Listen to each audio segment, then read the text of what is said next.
El próximo jueves 30 de marzo es el Día Mundial del Trastorno Bipolar. Para eso estamos recibiendo a Josefina Pascales, gestora cultural, comunicadora, además activista de la salud mental, para abordar un poco este tema, para descartar algunos mitos, para hablar abiertamente de la salud mental que tanto hace falta en estos tiempos. Gracias por acompañarnos, Josefina. Hola, ¿cómo están? Gracias por invitarme, muchas gracias. Bueno, vamos a hablar un poquito de tu historia, antes de meternos de lleno en la realidad y la incidencia del trastorno bipolar en Uruguay y en el mundo entero, ¿no? Sí. ¿En qué momento fuiste diagnosticada vos? Mira, mi primer episodio maníaco, que es con lo que se diagnostica un trastorno bipolar, fue a los 18 años, pero mi diagnóstico fue a los 27, 9 años después. O sea que un montón de años en donde no tuviste el tratamiento correcto y... No, en realidad se me fue diagnosticada por otra cosa, por depresión, por ejemplo. Es muy normal que no se tenga el diagnóstico al principio, que dejen pasar como un tiempo para ver cómo evoluciona el cuadro. Y en mi caso pasaron 9 años hasta que apareció el siguiente episodio maníaco y recién ahí me pudieron diagnosticar. ¿Y el episodio que fue algo puntual que te pasó en un momento y se fue, o fue algo que perduró en el tiempo? No, en realidad es algo puntual que sucede en el tiempo, es un cambio de humor, o sea, es una exaltación que se te da en el humor. En mi caso requirió internación psiquiátrica, no siempre requiere internación psiquiátrica, también requiere tratamiento, eso sí, tratamiento de psicofármacos. Eso fue como las primeras veces que tuve como episodios maníacos. Y ya la segunda vez se me dio como un diagnóstico. Bien. ¿Cómo fueron esos años, esos 9 años? ¿Fueron fáciles, fueron difíciles en la vida personal, pero también en la profesional, por ejemplo? Mira, en realidad en esos 9 años, al no tener conocimiento de lo que realmente me estaba pasando, no hubo como alteraciones en el humor. Tuve alguna depresión en el medio, una depresión muy breve de un mes, por ejemplo. Se me medicó y salí adelante. No fue como, al no haber como cambios grandes en el humor, no le pasé realmente mal. Cuando empecé a pasarla realmente mal fue cuando se me diagnosticó y ahí se me empezaron a disparar cada vez más los episodios. Bien.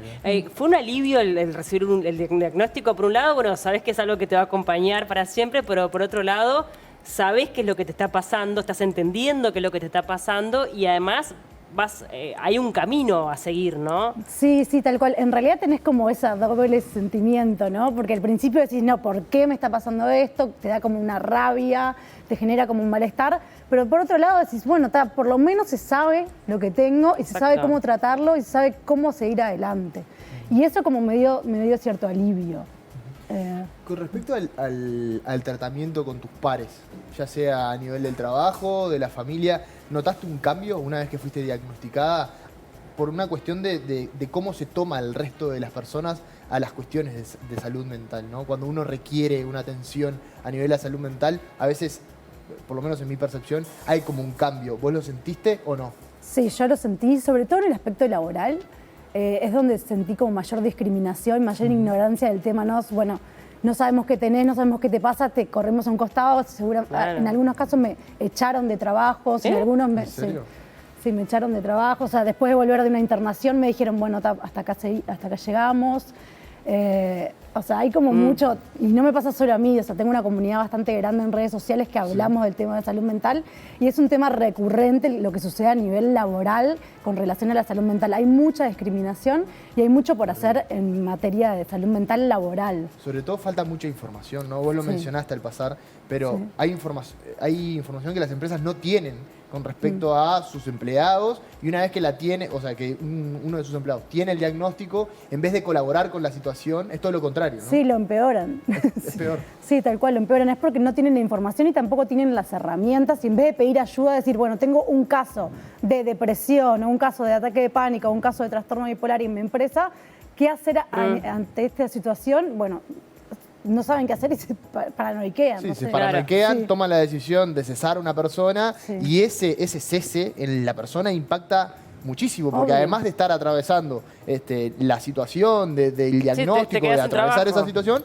te quedás sin trabajo. Sí, tal cual. Sí, es una doble carga que tenés que como que atravesar. O sea, tenés que recuperarte de tu enfermedad y además tenés que cargar con el hecho de que no tenés trabajo. Josefina, como para también dar un contexto a esta charla, primero preguntarte la incidencia, cuántas personas sufren trastorno bipolar en nuestro país y me parece que se mantiene la misma escala que en el mundo entero. Y después, ¿qué es realmente? Porque hay mucho desconocimiento. La gente, bueno, se piensa que es una persona que inmediatamente está bien y está mal. En realidad es más por periodos. ¿Te animás a contarnos? Sí, mira, a nivel Uruguay no hay estadísticas, pero sí se replican las estadísticas que hay a nivel internacional. 4% de la población mundial tiene trastorno bipolar. Es una cifra, bueno, bastante alta, digamos. El trastorno bipolar en realidad es una enfermedad mental que se caracteriza por tener cambios en el humor por temporadas, ¿no? En mi caso tengo un trastorno bipolar estacionario que se rige por estaciones del año. En primavera, verano, o sea, como las temporadas de moda, en primavera y verano tiendo a tener como exaltaciones mayores del humor, a irme como más hacia arriba, y en otoño y en invierno tiendo a la depresión. Y eso va variando, estos son como meses en el año que se establece. También hay en algunos momentos episodios mixtos que no son ni depresiones ni exaltaciones, sino que son las dos al mismo tiempo. Que esas se caracterizan por ser bastante dolorosas, porque tenés como un momento de exaltación mezclados también con momentos de depresión.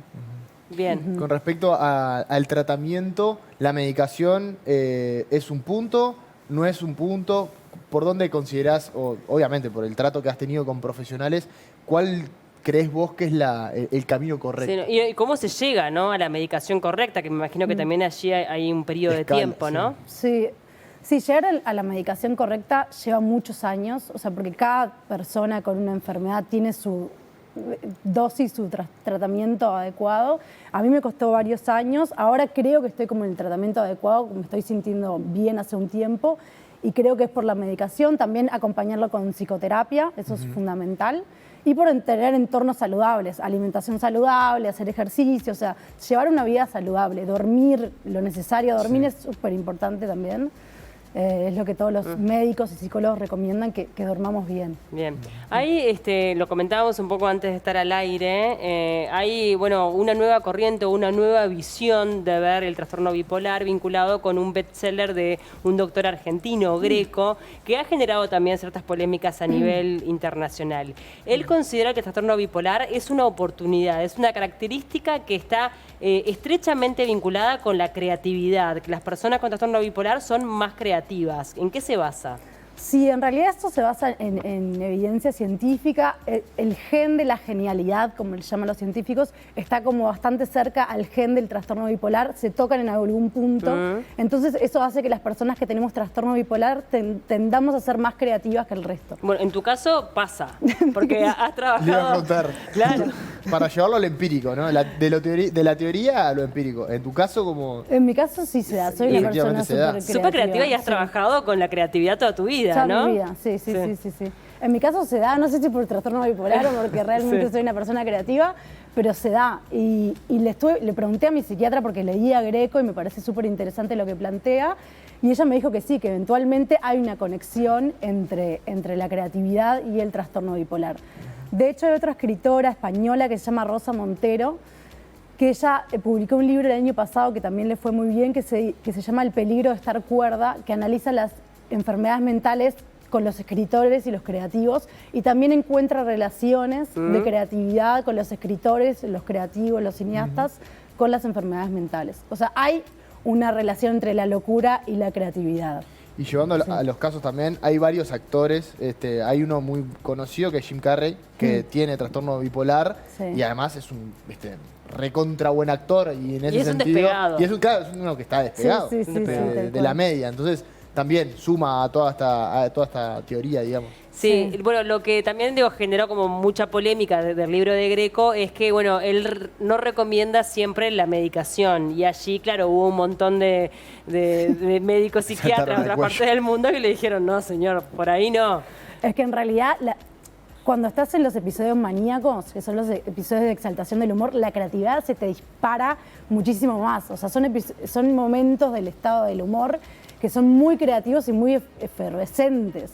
Y todos quisiéramos estar en ese momento. Es como estar bajo el efecto de una droga. Claro.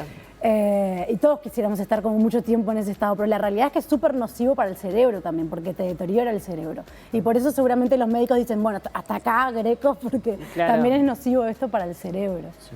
Bien. ¿Cómo es la bipolaridad en nuestro país? Hablabas de la dificultad de encontrar un diagnóstico, por tanto imagino que hay una gran cantidad de personas que tienen que padecen esta enfermedad y que al mismo tiempo no saben qué es lo que tienen. ¿Eso efectivamente creen que es así o no? Mira, no hay estadísticas a nivel... El otro día, en realidad, hace 2 meses le pedí a ACE información que me dieran como estadísticas. No hay como del trastorno bipolar en particular en Uruguay. Lo que sí te puedo decir a nivel general que 50% de las personas que tienen un diagnóstico no están bien diagnosticadas. Claro. Las que tienen un diagnóstico... O sea, el 50% de las personas no están diagnosticadas. Claro, o sea que hay un subdiagnóstico bien de la importante. mitad de las personas que tienen. Sí, un montón. Y esto afecta más a las mujeres que a los hombres, por lo que estuve leyendo hoy, levemente. Y bueno, está vinculado con lo genético, ¿no? ¿O hay algo también ambiental? Tiene componentes genéticos, sí. Y también lo ambiental te afecta, porque si vos vivís en un entorno, o sea, si tenés el gen y además vivís en un entorno, en un ambiente que te exacerba ese gen, o sea, seguramente se te despierte la enfermedad. Claro. No, con respecto llevándolo un poco más a lo general, a la salud mental, vos sos una militante, digamos, pro eso. ¿Cómo ves al Uruguay hoy con respecto a información, con respecto a posibilidades de atenderse, de generar un diagnóstico correcto, de los profesionales, cómo están hoy? Mirá, yo la verdad lo veo como años luz de países que realmente están haciendo las cosas bien, como Inglaterra, los países nórdicos. Canadá también es otro país que está haciendo las cosas muy bien a nivel salud mental. Me parece que se está queriendo trazar un camino hacia una mejora, pero no estamos muy lejos de estar en una posición favorable de la salud mental. De hecho, recién ahora se está empezando a hablar del tema, pero recién ahora, o sea, tardísimo para empezar a hablar. ¿Y sigue siendo un mito? Un tabú. Mito no, un tabú. Sí, sin duda, sin duda. Se habla en voz baja sobre el tema. Y porque la gente no quiere hablarlo porque sabe que va a ser discriminada. O sea, a mí me pasó, por ejemplo, yo lo expuse todo en redes sociales. ¿Por qué decidiste exponerlo? Decidí exponerlo a raíz del incidente de agosto del 2022, cuando expulsaron a un chico de un ómnibus en San José que tuvo un brote psicótico, ¿se acuerdan? Sí, perfecto. Y ahí, bueno, me sensibilizó mucho el episodio porque dije, bueno, yo perfectamente podría haber sido esa persona, porque un episodio maníaco tiene mucho que ver con un brote psicótico. Y dije, bueno, me podría perfectamente haber pasado a mí. Y me tiran a la ruta que me atropelle un auto. O sea, indiscriminadamente me sensibilizó mucho. Estuve una semana muy mal pensando, bueno, ¿qué puedo hacer yo desde mi lugar, desde paciente psiquiátrica, qué puedo hacer para generar conciencia de esto? Y ahí dije, bueno, tengo las redes sociales, tengo una comunidad bastante grande y ahí empecé como a alzar la voz y a generar conciencia y la realidad es que fue expansivo. Claro. Fue cada vez más gente que se me acercó. Y me imagino que habrá generado mucha empatía, que mucha gente dijo, ay, menos mal que alguien lo dice, lo puedo hablar libremente. Sí, mucha gente se me acercó y me dijo, nunca le había contado a nadie, gente que tiene, no sé, esquizofrenia o que tuvo varios intentos de suicidio, nunca lo había podido hablar con nadie, nunca me animé, me echaron del trabajo, nunca lo hablé con nadie.